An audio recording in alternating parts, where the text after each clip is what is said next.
Frank Betcher, the author of How I Raised Myself from Failure to Success in Selling, listed enthusiasm as the first of his 13 success objectives, and his enthusiasm became one of his most powerful assets as he learned to use the great self-motivator to be enthusiastic, act enthusiastic.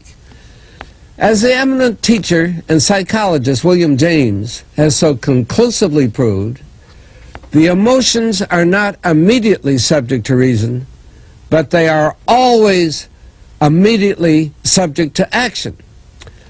We can achieve nothing important until we have enthusiasm.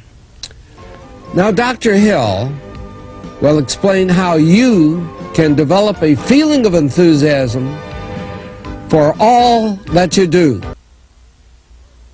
Our 8th visit brings us to the subject of enthusiasm, which may be likened to steam in a boiler, which, when it is controlled and turned on, starts the wheels of machinery into action. Someone has said that knowledge is power.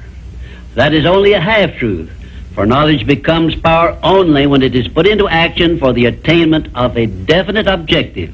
Enthusiasm is one of the more powerful means by which we may put into action our education, experience, and knowledge. Spoken words without enthusiasm are often ineffective, and sometimes they can be actually boresome, as you of course know if you have noticed the effect a speaker without enthusiasm has on his listeners. I have known lecturers to hold audiences spellbound for 2 hours, yet when members of the audience were asked to tell what the speaker had said, they could not remember. But what they did remember was that the speaker got their attention and held it. And now let me explain why enthusiasm has such a powerful impact upon the minds of those who come under its influence. To begin with, I believe you'll be interested in knowing that your brain and every other person's brain is both a broadcasting station and a receiving station, which sends out thought vibrations and picks up those sent out by other people.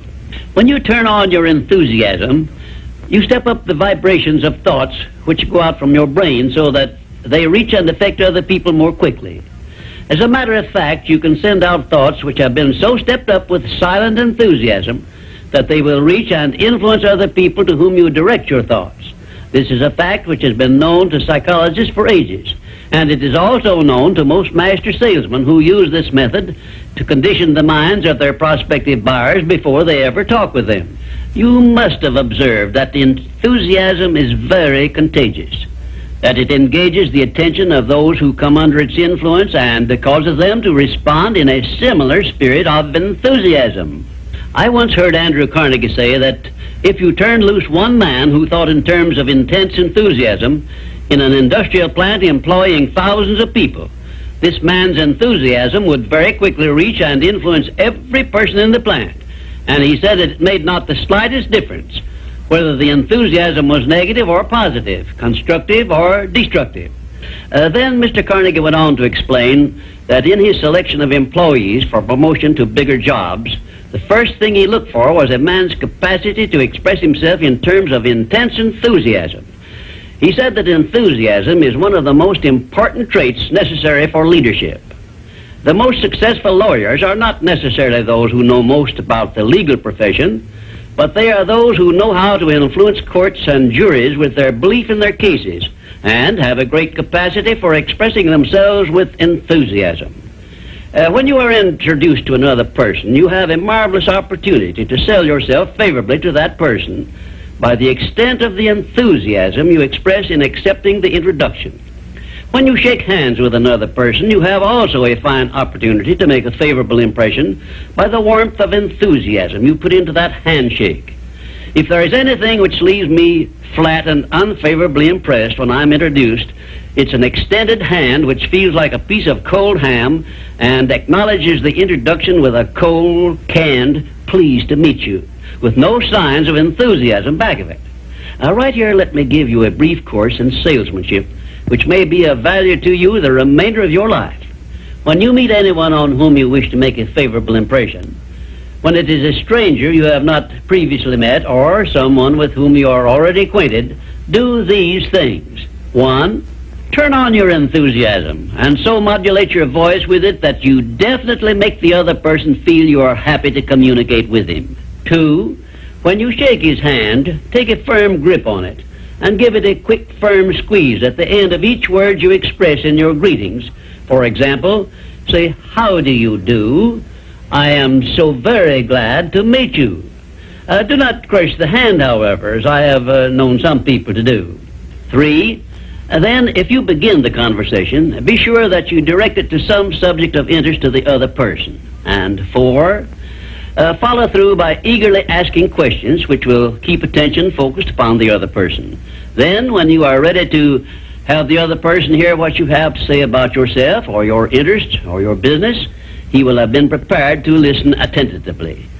I've often told my students of salesmanship that the best possible way for one to sell himself to others is to first sell the others to themselves.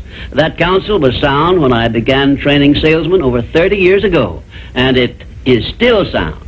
When I was a youngster in school, I discovered that the teachers from whom I learned most were those who expressed the greatest enthusiasm in their teaching. And I have heard an experienced doctor say that the enthusiasm he carries into the sick room with him has more to do with helping to bring about a cure than all the medicine he can prescribe. Enthusiasm is an expression of a positive mental attitude, and it has long been known to doctors that a positive mental attitude stands high on the list of influences which give one sound health. I have heard it said, for example, that only one thing causes stomach ulcers, and that is worry or a negative mental attitude. And only one thing can cure stomach ulcers, and that is a positive mental attitude. It seems that disease germs cannot live and thrive in the bloodstream of one whose mind is always positive.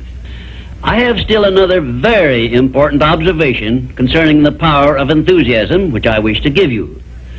I have observed that prayers expressed with intense enthusiasm bring much quicker and more satisfactory results.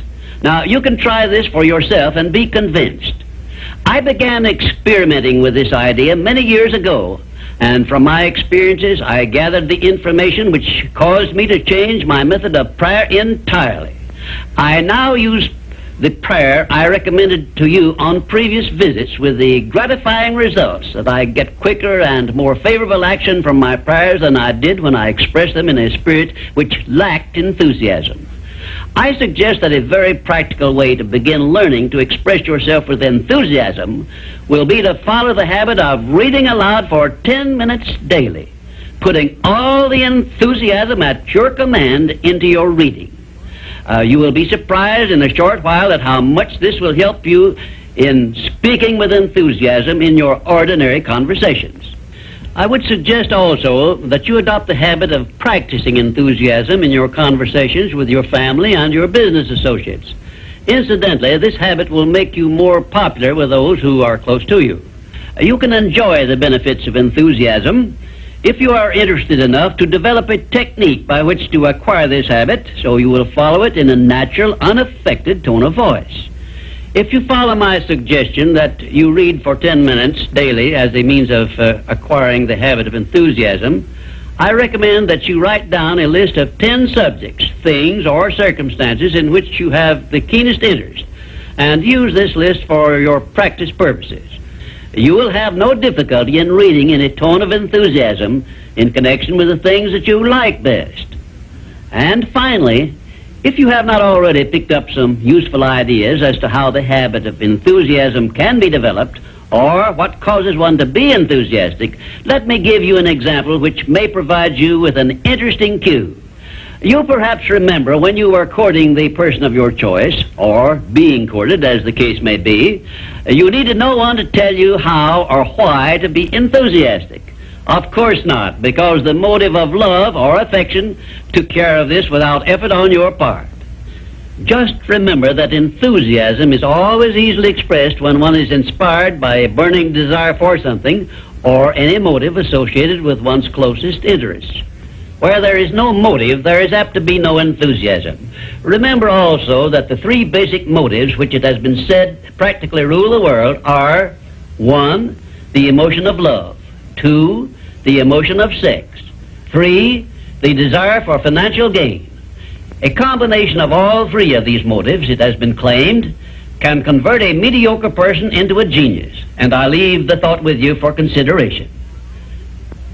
And now, until our next visit, I ask that you try the habit of moving with enthusiasm in all of your daily work and see how much better you will feel.